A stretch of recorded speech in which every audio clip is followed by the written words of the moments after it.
Invitamos al escenario a Ignacio Briones, exministro de Hacienda de Chile, presidente del Centro de Estudios Horizontal y profesor de la Universidad Adolfo Ibáñez, y a Diego Macera, gerente general del Instituto Peruano de Economía, como conductor.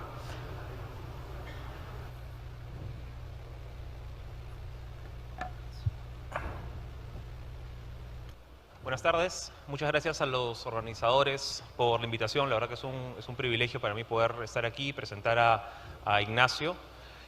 Muchas de las presentaciones anteriores han versado alrededor de la importancia de tener un Estado eficaz, de proteger a los servidores públicos, de combatir los males crónicos de la economía y del servicio civil peruano más allá de la coyuntura, ¿no? En parte ese es el espíritu que tenemos en CADE. Yo quería darle la oportunidad ahora a Ignacio de presentar por unos minutos y de ahí seguimos con una conversación. Perfecto.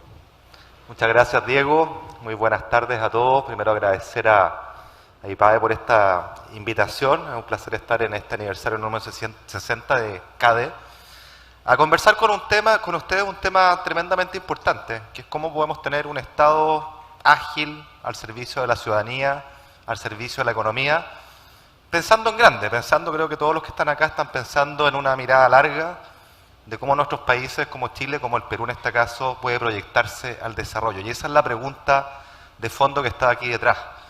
Porque para pensar en grande, para pensar en el desarrollo futuro de ser un país desarrollado, tenemos que también pensar en acciones ambiciosas. Y es un poco lo que quiero plantearles con mucha humildad. Déjenme partir por esta imagen que refleja lo que ha pasado en Chile, mi país, donde estamos viviendo una crisis política, social y económica, producto de manifestaciones de malestar muy profunda que emergieron en el año 2019, que ustedes conocieron. Y muchos se preguntan, ¿qué le pasó a Chile? ¿Por qué ocurrió esto? Son múltiples las razones, naturalmente. Tiene que ver con un malestar respecto a desigualdad de oportunidades. Y acá quiero subrayar que quienes creemos en el mercado tenemos que abogar siempre por una cancha pareja de oportunidades, que es condición necesaria para el ejercicio del mérito, que es lo que está detrás del mercado. Parte de ese problema tenemos, que se expresa también en desigualdad en el ingreso, se expresa también en acceso desigual a una serie de prestaciones sociales, educación, salud, y hay también un malestar, hay que decirlo, con un cierto letargo, con un estancamiento económico en los últimos 10 años en Chile, que no ha sido capaz de soportar las tasas de crecimiento que venía exhibiendo anteriormente.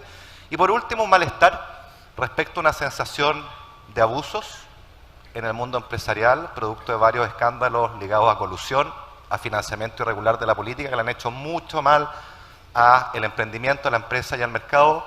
Y también, y este es el punto que quiero tratar acá, estos abusos tienen que ver con el Estado. El Estado es palanca fundamental de apalancar las oportunidades, una sociedad de acceso abierto a las oportunidades, simétrica y funcional a una economía de mercado moderna. Y en Chile, hay que decirlo, 3 de cada 4 chilenos se sienten maltratados por el Estado. Sienten que las prestaciones no les llegan y que muchas veces los funcionarios son displicentes, tienen un trato poco digno respecto a las personas, sienten que el Estado está al servicio de los funcionarios y no de los ciudadanos. Y le quiero contar a ustedes una pequeña anécdota. Esta imagen que tienen ahí ocurrió cuando yo era ministro de Hacienda, en el centro de la ciudad. Me aborda una señora en la calle con mucho malestar, con mucha rabia, con mucho ahínco. Todo esto está filmado en la televisión, salió en las noticias.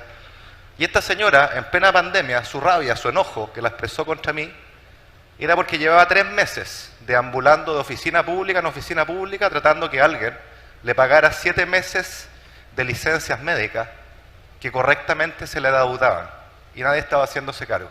Ese malestar que vimos en Chile se expresa por un Estado que falla. Y en consecuencia, hablar de reformar el Estado es un imperativo. Y acá se han escrito toneladas y toneladas de páginas. Mucha tinta se ha derramado en Chile, también en el Perú existen muchos diagnósticos que tienen que ver con tener un servicio civil de excelencia anclado en el mérito, en que las jefaturas no dependan del gobierno de turno, esa es la primera condición, y escuchaba atentamente la presentación anterior, es un problema que tiene en el Perú, eso quizás es una primera acción que hay que abordar. Hay que defender el mérito en el Estado y la excelencia y que los funcionarios no cambien conforme cambian los gobiernos. Podemos hablar de movilidad horizontal, podemos hablar de un Estado orientado al ciudadano, con evaluación del desempeño de los servicios e incentivos en consecuencia. podemos hablar de tener una agenda de datos útiles para diseñar política pública y podemos hablar de eso mucho rato, pero yo no les quiero hablar de eso. Porque creo que en el Perú tienen un desafío aún mayor, que tiene que ver con este dato que ustedes saben, que han discutido en este foro, que es la enorme tasa de informalidad que existe en el Perú. Es 3 veces la chilena, donde Chile ya es un problema. Y lo que quiero plantearles con mucha fuerza es que con este nivel de informalidad, lo que tienen de alguna manera es un contrato social que es fallido. Y con un contrato social que es fallido no se puede construir un Estado que funcione, no se puede proyectar una mirada de desarrollo de cara al siglo XXI. Uno puede seguir funcionando, y el Perú funciona, y es una ventaja. Están creciendo más que Chile, teniendo un Estado más disfuncional que el chileno. Pero si ustedes quieren proyectar a largo plazo y quieren ser un país desarrollado, con estas condiciones no van a poder hacerlo, ni tampoco van a poder tener un Estado funcional. Porque digámoslo de otra manera, no podemos pensar en remodelar el segundo piso de la casa, hablar del servicio civil, de los datos, de planificación estratégica, si no tenemos completado el primer piso. Y con ese nivel de informalidad me temo que completar ese primer piso es un imposible. Y por supuesto este es un problema de huevo o gallina. Como decía el profesor Hernando de Soto, con mucha elocuencia y mucha razón, es cierto que esta informalidad tiene que ver con un Estado que no funciona y por ende los peruanos le hacen el quite al Estado. La informalidad es una forma de hacer frente a un Estado que no funciona. Pero tenemos un problema, tenemos que abordar esta disfuncionalidad. Y para abordar esta disfuncionalidad tenemos que poner esto como primera medida, como primera prioridad de cara al futuro. Porque esta informalidad tiene varios problemas. La primera es que es imposible recaudar dinero a través de los impuestos para financiar esta cancha de oportunidades en salud, en educación, en pensiones, porque todo eso cuesta dinero. Es imposible con esa base estrecha de contribuyentes. Es imposible tener buenas pensiones futuras. Cuando 1 de cada 4 peruanos contribuyen para la seguridad social y 3 de cada 4 no lo hacen, saquen ustedes la cuenta, el promedio de las pensiones va a ser siempre baja. Pero además hay un problema adicional, que es un efecto bola de nieve. Cuando a mí como Fermal me cargan la mano con impuestos, y me cargan la mano fuerte, porque somos pocos, y veo que mi vecino no se la carga, bueno, el incentivo mío a la siguiente vuelta del juego es asumirme a la informalidad. Porque ¿por qué voy a asumir yo todo el costo de un bien público que se financia con recursos que yo estoy pagando? Y por eso no es casualidad que a nivel empresarial la tasa de impuestos a las empresas en el Perú sea tan alta, 29,5% es extremadamente alta. La OCDE, el grupo de los países más ricos y desarrollados, es 22,8%. Pregúntense por qué ocurre eso. Porque en la medida que ustedes tienen una base estrecha de contribuyentes, resulta que para una misma recaudación tienen que cargarle la mano muy fuerte a ese grupo formal y terminan ahuyentándolos. Y ese es un riesgo que tenemos que evitar para evitar que esta bola de nieve crezca y crezca y crezca y al final esta informalidad solo siga creciendo. De alguna manera, estamos lo que los economistas llamamos un dilema del prisionero, en un mal equilibrio, pero es un equilibrio, en el cual el incentivo es a no cooperar, es decir, a no participar del contrato social, a ser informal. Porque, insisto, si mi vecino es informal y yo no, bueno, mi opción racional el día de mañana es ser informal también, porque si no me cargan en exceso la mano a mí. Tenemos un problema y la pregunta es ¿qué hacemos? Por supuesto está la opción de hacer nada y dejar que las cosas sigan su curso y probablemente el Perú siga creciendo 2,5%, 3%, quizás 4%, dependiendo del ciclo. Pero el mensaje que quiero pasarle, si uno se proyecta a 20 años y quiere un Perú o un Chile desarrollado, en estas condiciones no lo van a poder hacer. Yo no conozco ningún país desarrollado con este nivel de informalidad y con un Estado disfuncional. Y por último, piénsenlo de esta manera. Quienes defendemos una economía de mercado, quienes creemos en una economía de mercado, en la pujancia del sector empresarial, el motor privado, necesitamos tener un Estado que funcione y necesitamos tener un contrato social que funcione. No hay otra manera. Y este seminario, la invitación a mí se me hizo, es qué pueden hacer los empresarios. Yo soy un convencido que en Chile y en el Perú los empresarios tienen que estar motivados a la acción. Son ustedes los que tienen que dar el primer paso, particularmente si tienen un Estado disfuncional que no lo va a dar. Y este primer paso significa moverse en una agenda, me permito sugerir, cuya primera prioridad sea poner el foco en formalizar Perú.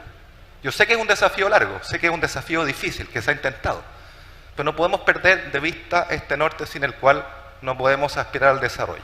Y creo que ese liderazgo es de las empresas. Y quiero permitirme sugerir algunas acciones que son colectivas, que son gremiales, son de ustedes que están acá. Desde ya se puede impulsar una agenda poniendo la formalización como foco central, en el cual se aproveche que ustedes son el primer eslabón de una cadena productiva, que tienen un sinnúmero de proveedores debajo de ustedes, y esa agenda puede involucrar una exigencia autorregulatoria en que sus proveedores tienen que ser formales. Y a su vez los proveedores de sus proveedores tienen que ser formales. Y los proveedores de los proveedores de los proveedores van a ser formales. Y esta cadena se va formalizando. Hecho eso, creo que el empresariado no solo puede dar el puntapié inicial, no solo puede hacer un gran servicio al Perú y a la formalización, sino que además ganan legitimidad social, ganan liderazgo respecto a los desafíos del desarrollo que tenemos por delante. Y hecho eso, se pueden proyectar otras acciones individuales, otras acciones gremiales que son relevantes y que van construyendo una imagen en un Perú, ustedes esto lo saben, donde al igual que en Chile, la marca empresa está a la baja. Y eso es un problema para quienes creemos en el mercado, creemos en la economía, en la productividad, en el crecimiento. Cuando 2 de cada 3 peruanos no confía en las empresas, tiene poca o ninguna confianza en las empresas, hay un problema que les va a rebotar en algún momento. Entonces, momento de hacerse cargo. Esta agenda, digo, liderada por ustedes, puede hacerlos pasar a un segundo estadio, que es buscar una institucionalidad de largo plazo. Un consejo económico y social, por ejemplo, como el que exitosamente han aplicado países como Irlanda, países como Australia, donde tienen de forma permanente al empresariado, a los trabajadores, al Estado, construyendo medidas, construyendo ideas, construyendo acuerdos sobre temas país, sobre este tema que les he planteado. Y en este tema que les he planteado, quiero invitarlos a otra idea adicional que puede estar contenida en esa agenda, en ese Consejo Económico y Social. ¿Cómo formalizamos a los trabajadores del Perú? Bueno, está el garrote y está la zanahoria. Creo más en la zanahoria, creo en el incentivo a una señal de que ese trabajador o trabajadora que hoy día es informal, vea que es más conveniente ser formal que informal. ¿Cómo? Recibiendo un premio. Pero ustedes se preguntarán, pero si no tenemos Estado, ¿cómo le vamos a dar un premio? Bueno, hay un camino, hay un atajo que es atractivo y que funciona. Son transferencias directas en dinero del Estado a los trabajadores. La idea es decirle a un trabajador que es formal, señor, señora, usted gana 100, sabemos que es insuficiente, pero si usted es formal, los peruanos le vamos a poner 20, 30 adicionales o el número que ustedes quieran. Ese es un premio al esfuerzo, es un premio al trabajo y al trabajo formal. El informal no recibe ese premio. Ese es un incentivo a formalizarse. Y tiene una segunda gran ventaja, que es el camino para reducir otro desafío que tenemos en nuestros países, que es la desigualdad de ingresos. Ustedes quizás no lo saben, pero cuando uno mide la desigualdad de ingresos de mercado, es decir, antes del Estado, esta no es muy distinta entre Chile, Alemania o Finlandia. Sorprendente, ¿no? La diferencia está es que estos países reducen muchísimo su desigualdad luego de la acción del Estado, pero sobre todo, como se muestra en esta gráfica, a través de transferencias monetarias directas a las personas. Ese es el camino, un camino sin burocracia, sin peaje, eficiente, directo. 3/4 partes de la reducción de la desigualdad en el mundo de la OCDE viene de transferencias en plata directa. No viene de la progresividad del sistema tributario que contribuye solo con un 25%. Una invitación, y con esto termino. Probablemente todos han visto, o muchos de ustedes han visto esta exitosa serie El Juego del Calamar. Esta serie coreana, hay un capítulo donde hay 2 equipos que tiran la cuerda y el perdedor va a caer a un vacío. Y uno de estos equipos está compuesto por musculosos jóvenes, el otro, como está en la foto, mujeres, mayores de edad, y uno dice el resultado está listo, está definido. Van a caer al despeñadero los viejos, las mujeres. Pues no, este es el equipo ganador. ¿Y saben por qué? Porque actuaron en conjunto, con estrategia, con mirada colaborativa. Y esa es la invitación a ustedes, porque cuando a mí me convidaron a este seminario estaba este título, un título muy provocador, muy ambicioso. El Perú en emergencia, los peruanos en acción. Y mi invitación, que es la misma que le he hecho a mis connacionales en Chile, en el mundo empresarial en el que creo firmemente, es que este discurso en realidad deberá llamarse el Perú en emergencia. Ahí está la prioridad, la urgencia, pero es las empresas en acción. Muchas gracias.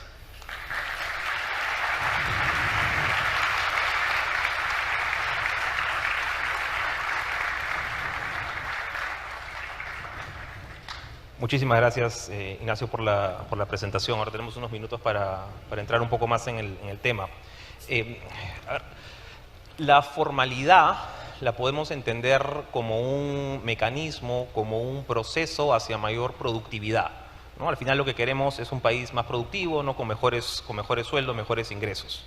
Y en medio de eso, la formalidad es uno de los caminos indispensables. Ahora, hay básicamente dos rutas, ¿no? Por un lado, podemos tratar de que más empresas que ya son formales, que ya tienen buenos sueldos, que ya tienen alta productividad, empleen a más trabajadores y absorban aparte de este 75, 78%, ¿no? Y la otra ruta, que es, creo yo, lamentablemente la que hemos seguido con mucho más fuerza, es esta idea de darle muchas facilidades a las empresas más chicas para que paguen menos impuestos o para que tengan cargas laborales mucho más bajas, lo cual tiene un objetivo noble, tiene un objetivo lógico, pero en lo que terminamos quedándonos es en este mar de microempresas, ¿no? Muchas en el borde de la formalidad, informalidad, poco productivas, ¿no? Dentro de las cuales es la cultura es de castigo al crecimiento, ¿no?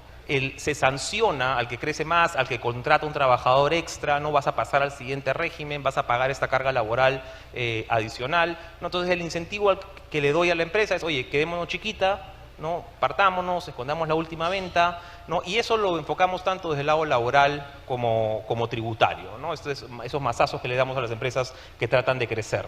¿Cómo sientes que lo han enfocado desde Chile, manejar este sesgo, a veces político, ¿no? A darle más facilidades a las empresas más pequeñas, lo cual tiene cierta lógica, pero a costa de mantenerlas chiquitas?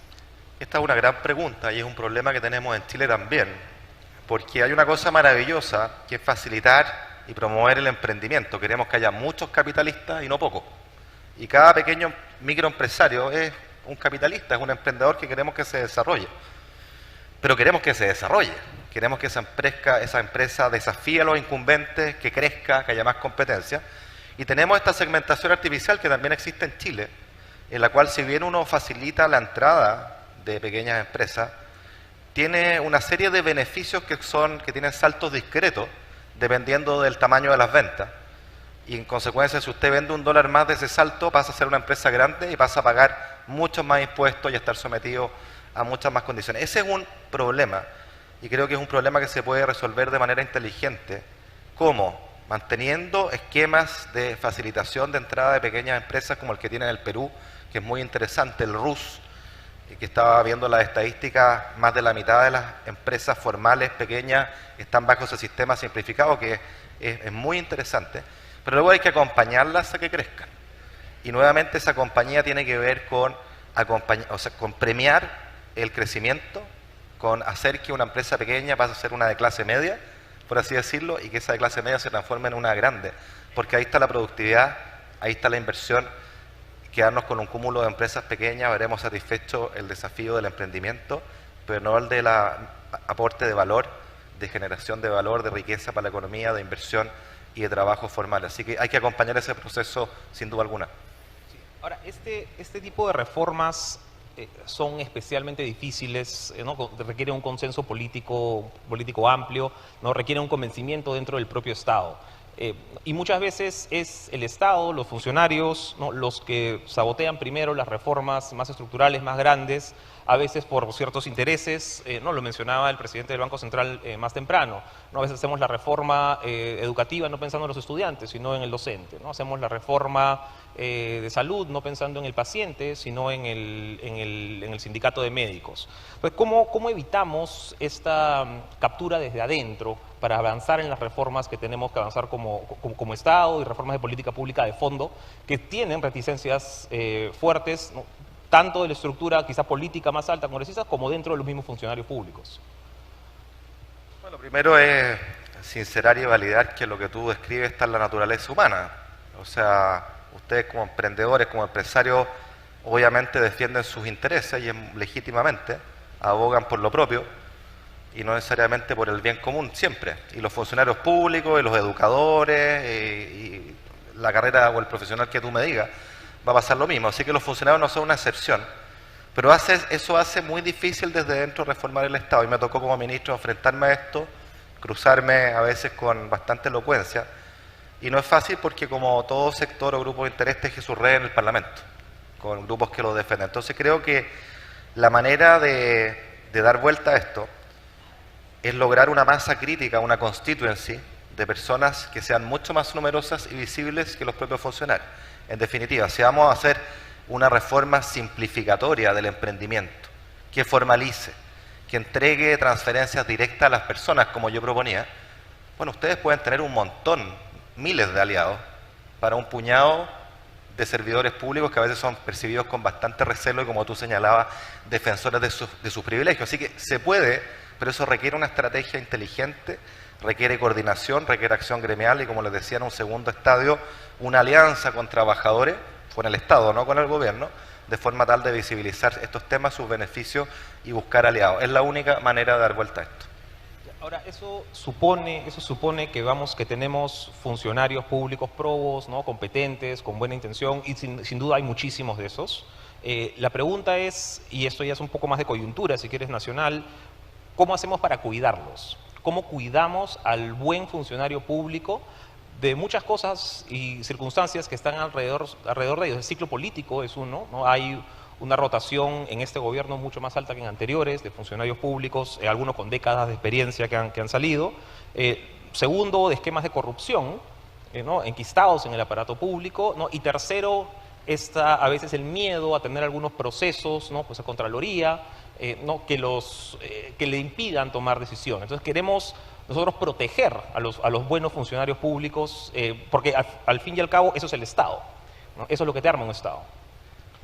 Claro, yo lo decía en mis palabras, hay muchos ámbitos del Estado que se pueden reformar, y parte de nuestra incapacidad de avanzar en reforma del Estado es que es un bicho tan grande, es un monstruo con tantas cabezas, que uno no puede abordarlas todas, hay que elegir una. Creo que si uno tuviera que elegir un ámbito, donde además en el caso chileno se pudo avanzar, es en asegurar que a nivel de las jefaturas, de las direcciones, al menos lo que prime sea la selección por mérito y una estabilidad funcionaria en función de evaluación de desempeño. ¿En qué nivel está el ministro? Segundo o tercer nivel, el jefe de un departamento, el jefe de un área. Eso se elige por concurso público. Es cierto que los presidentes tienen ciertas facultades de remoción, pero son mucho más limitadas, y eso asegura que ese staff esté ahí independiente del gobierno de turno, en forma tal de que uno no tenga que cambiar la persona con la que interactúa. Muchas veces llega sin saber lo que hay que hacer, y eso claramente es un problema. Y quizás el mensaje es aprovechar las crisis en esto son oportunidades. Esto en Chile se hizo el 2003, ahí se produjo la alta dirección pública, producto de un escándalo de corrupción que hubo en ese entonces, que alineó a los actores políticos para decir, ¿saben qué? Pongámonos de acuerdo, en lugar de tener sobresueldos y pagos por abajo, hagamos una carrera de excelencia para las altas direcciones del Estado. Y es lo que rige, queda mucho por avanzar, pero creo que en la situación en que está el Perú se puede perfectamente lograr, y con la situación de corrupción que estamos viendo en el Perú, se puede perfectamente buscar un acuerdo de esas características, que sea duradero y que garantice que los funcionarios no salen con el ciclo político, con el presidente de turno que llega o que se va. Mencionaba justo ahorita que las crisis, los escándalos pueden ser un buen momento para empujar alguna de estas reformas. No, sin duda, lo mencionabas en tu presentación hace un ratito, el estallido chileno de hace relativamente poco, ¿no?, ha sido una de las crisis más grandes que ha enfrentado el país, y parte de eso, yo creo, buena parte de la explicación, no toda, ¿no?, pero tiene que ver con los servicios que proveía el Estado, ¿no?, deficiencias en servicios de salud, educación, transporte, etcétera. Una parte de del descontento se canalizó políticamente a través de la Asamblea Constituyente, la convención que tenían, no, pero quizá hay otra que uno podría decir, ¿y esto tuvo alguna consecuencia sobre ya el aparato público, sobre alguna de las reformas que uno diría, oye, si estaban hay un problema efectivamente de acceso a salud? En el tiempo que ha sucedido, más allá de la parte política, ¿ha habido algún esfuerzo de reforma del Estado en alguna de los sectores en donde se demandaba cambio? No, eso está bastante en punto muerto, es bien frustrante como les demostraba ahí, hay mucho diagnóstico, se ha escrito mucho, a mí me ha tocado participar en muchas comisiones de modernización del Estado. Como ministro impulsé 2 cambios, uno acaba de ser retirado por el nuevo gobierno, que era una modificación a la carrera funcionaria, pero sí hicimos avances importantes en eficiencia del gasto público, creamos estándares, una comisión que lo validara. Es decir, hay cosas que se pueden hacer, pero yo de nuevo los invito a no perderse que el desafío mayor para poder tener estas reformas del segundo piso es construir el primer piso. Sin ese primer piso, la verdad es que los cambios son en el margen, si bien algunos pueden ser muy importantes, como asegurar que no haya rotación política o discrecional de los principales funcionarios, porque la verdad es que ninguna economía, ningún país puede funcionar cuando le cambian a la contraparte, máxime si la nueva contraparte carece de las competencias para el cargo que ejerce. Ahora, justamente hablando de ese tipo de reformas más duras y con riesgo a frivolidad aquí, el Perú está en un proceso de inicio, proceso de adhesión a la OECD. Por supuesto, hoy día en el estado en emergencia, esto es un tema del cual no tiene pues, la prioridad que podía haber tenido en otro momento, pero aún así, ya, este proceso de adhesión, ¿no?, que ha sido ratificado por el Ejecutivo, la voluntad de continuar, puede servir de justificación, de excusa, ¿no?, para avanzar algunos temas que en otras circunstancias quizás no se podría avanzar. ¿Ya? Entonces, quizá más que la meta de acceso a la OCDE, es el camino lo que importa. En ese sentido, ¿sientes tú que el proceso de adhesión de Chile o ya la misma participación dentro de la OECD le ha sumado a la trayectoria de políticas públicas y a la estabilidad de repente del aparato público, las reformas que se tenían que hacer, ha sido una mejora para ustedes? Absolutamente. La OCDE, que suena algo lejano y algunos critican, es muy importante primero porque más que ser el club de los países desarrollados, y tiende a coincidir con eso, es el club de los países que tienen buenas prácticas en materia de política pública.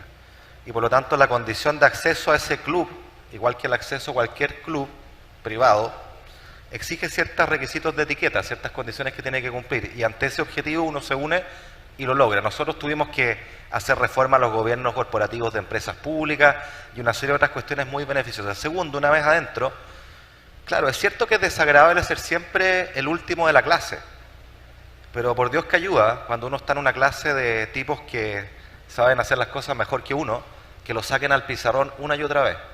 Uno progresa y uno aprende de las experiencias de países que van un nivel de desarrollo adelante que nosotros y que enfrentaron problemas similares a los nuestros. Y por último, algo muy importante respecto a la toma de decisiones políticas.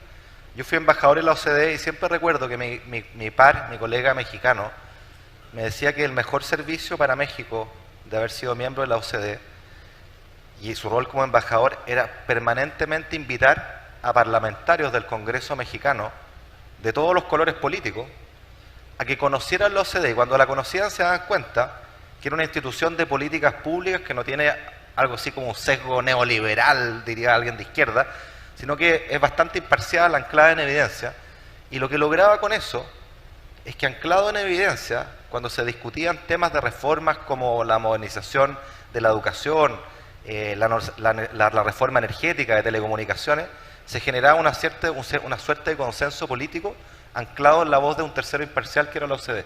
Eso es tremendamente valioso para lograr acuerdos en aras de avanzar en las reformas de largo aliento que los países necesitan. Y ahora, para ir terminando, a ver, creo que la sensación que queda en medio de estas conversaciones es, oye, el Perú está en un contexto político sumamente difícil, ¿no? Entonces podemos hablar de la gran reforma de formalidad laboral, ¿no? Acceso a la OCDE, ¿no? Pero hoy tenemos un problema de fondo que quizá no nos deja prestar atención a estos grandes asuntos estructurales, ¿no? Y de hecho la voluntad pública no está en ese momento ahí. En el Perú hemos tenido algunos éxitos con políticas públicas que al inicio parecían difíciles de lograr, ¿no? Pero que después, con un buen trabajo público-privados, lograron salir adelante, ¿no? Quizá el ejemplo más claro es la firma del Tratado de Libre Comercio con Estados Unidos, donde se pudo hacer un muy buen trabajo de convencimiento de los beneficios que tenía. Se me ocurre de repente antes el cierre de la cédula viva. Hay momentos, hay maneras de lograr estas reformas. Hemos perdido la velocidad, sin embargo, en los últimos 10 años. Entonces, para dejar quizá una reflexión como punto final más práctica, ¿qué ejemplo se te ocurre dentro de las reformas chilenas de los últimos 10, 15 años, no que haya partido de una situación de, oye, esto no me van a dar bola, de ninguna manera va a suceder, ¿no? Pero que igual a punta de tenor de tanto el sector público como el sector privado salió adelante. Uy, qué difícil. Bueno, hay una fracasada que es la de pensiones. Estamos en el tercer intento, vamos a ver si nos resulta. Yo fallé en el segundo. Pero una que es bonita, que a mí me interpela muchísimo. Nosotros, el gobierno actual, acaba de aprobar una reforma de una ley de finanzas abiertas, se llamó la ley FinTech, pero en realidad es finanzas abiertas, que es una revolución conceptual y financiera, pro competencia, que es básicamente decirle a las instituciones financieras de todo tipo: la información financiera es de los clientes y no de la institución. Y el cliente la puede compartir con quien quiera, y al compartirla con quien quiera esa información, se alimenta la competencia, se alimenta la generación de un ecosistema de proveedores fintech, se ofrecen mejores condiciones a la ciudadanía, a las pymes, de financiamiento, de acceso, de tarifa.